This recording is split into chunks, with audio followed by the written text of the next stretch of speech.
Basically अगर आप ये देखें कि जितनी भी इंडस्ट्रीज़ हैं, अगर आप पुराने इंडस्ट्री 3.0 को देखें या इंडस्ट्री 4.0 के ऊपर आ रही हैं, तो आपको पता है आपकी एवरी 10 ईयर्स या 20 ईयर्स के बाद इंडस्ट्री में टेक्नोलॉजीज चेंज होती जाती है। अगर आप उस टेक्नोलॉजीज़ को साथ लेके नहीं चलें तो ये आपको आगे जाके बिजनेस में भी इश्यूज आते हैं और आगे आप एक तरीके से बैकवर्ड पे चले आते हैं। तो हमारे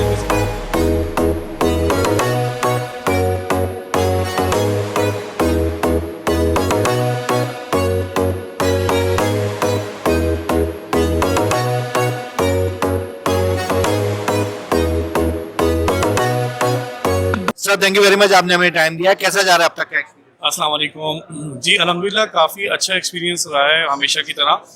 अल्हम्दुलिल्लाह हम 2022 से हम ये IEEE में पार्टिसिपेट कर रहे हैं और ये माशाल्लाह हमारा चौथा साल है और कंटिन्यूस हमने इसके अंदर जो है हमारा जो हॉल नंबर 3 है, बेसिकली हमारा एक जहाँ पे हम लोग नॉर्मली हमारा कोशिश होती है कि हम हॉल नंबर 3 में ज्वाइन करें, क्योंकि ये स्पेशली डिज़ाइन किया गया था हॉल नंबर 3 IEEE ने IoT के लिए और आर्टिफिशियल इंटेलिजेंस के लिए। तो फ्रॉम दी 2022 और 2025 now after 4 years we are participating here.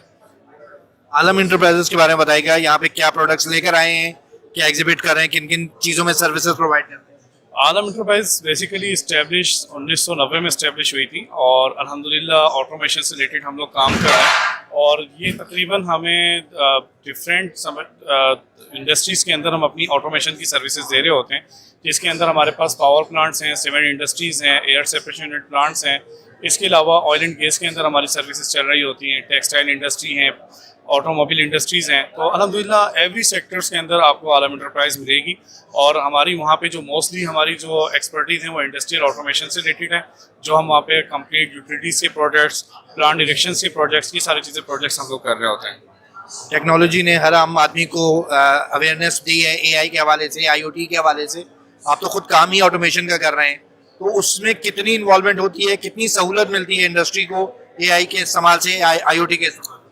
Basically अगर आप ये देखें कि जितनी भी इंडस्ट्रीज़ हैं, अगर आप पुराने इंडस्ट्री 3.0 को देखें या इंडस्ट्री 4.0 के ऊपर आ रही हैं, तो आपको पता है आपकी एवरी 10 ईयर्स या 20 ईयर्स के बाद इंडस्ट्री में टेक्नोलॉजीज चेंज होती जाती है। अगर आप उस टेक्नोलॉजीज़ को साथ लेके नहीं चलें तो ये आपको आगे जाके बिजनेस में भी इश्यूज आते हैं और आगे आप एक तरीके से बैकवर्ड पे चले आते हैं।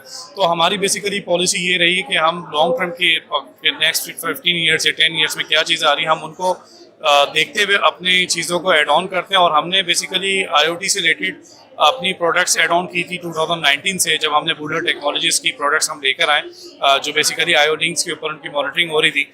उसके बाद फिर हम लोगों ने ये सिस्टम्स अपना सॉफ्टवेयर हाउस डेवलप किया और सॉफ्टवेयर हाउस डेवलप के ऊपर हम कंप्लीट यूटिलिटीज़ मॉनिटरिंग, जैसे नॉर्मली आपको पता है हर इंडस्ट्री की रिक्वायरमेंट्स होती है, ऑयल, गैस, वाटर, ये सारे प्रोडक्ट्स ये लोग यूटिलाइज़ कर रहे होते हैं।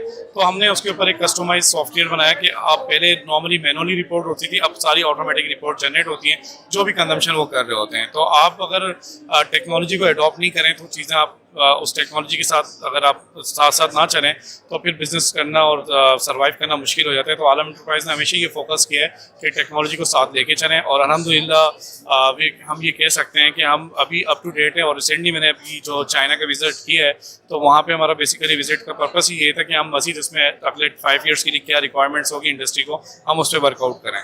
मैं आपके स्टॉल पे देख रहा हूँ कि मुख्तलिफ ब्रांड्स का भी आपने यहाँ पे शो किया है, तो ये कौन से ब्रांड्स हैं, कहाँ से इम्पोर्ट कर रहे हैं?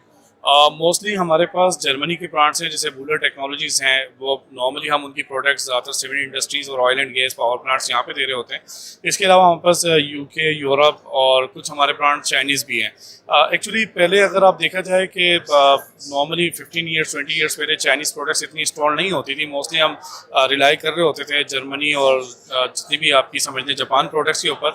लेकिन लास्ट 10 ईयर्स से, मैं ये कह सकता हूँ लास्ट 2010 से चाइनीज़ ने काफ़ी प्रोडक्ट्स, इवन के प्लांट्स, मशीनरीज, हर चीज़ में चाइनीज़ अपने आप को काफ़ी आगे लेकर आए। और इवन के जब मैंने अभी जब जाके विज़िट किया, और मेरा बेसिकली विज़िट करने का वहाँ पर्पस ही ये था कि जो चीज़ें उन्होंने टेक्नोलॉजी एडॉप्ट करी हैं वो इंटरनेशनली, मतलब यूरोप के हिसाब से वो टेक्नोलॉजी मीट करती ही नहीं करती। तो अल्हम्दुलिल्लाह ये चीज़ वहाँ जाके मुझे सीखने को मिली कि वहाँ पे जो भी चीज़ें हमारे पास इवन के कोई भी प्रोडक्ट्स आती हैं तो उनकी जो टेस्टिंग वो उन रिलायबल इक्विपमेंट से होती हैं जो दुनिया के अंदर वो प्रोडक्ट्स यूटिलाइज हो रही हैं।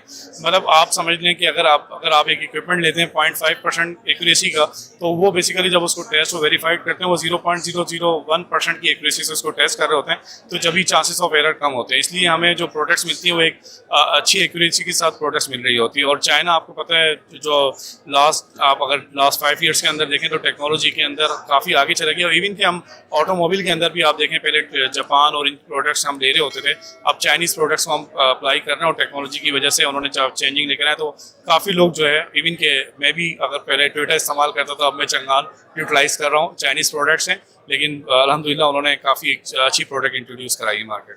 Thank you very much sir.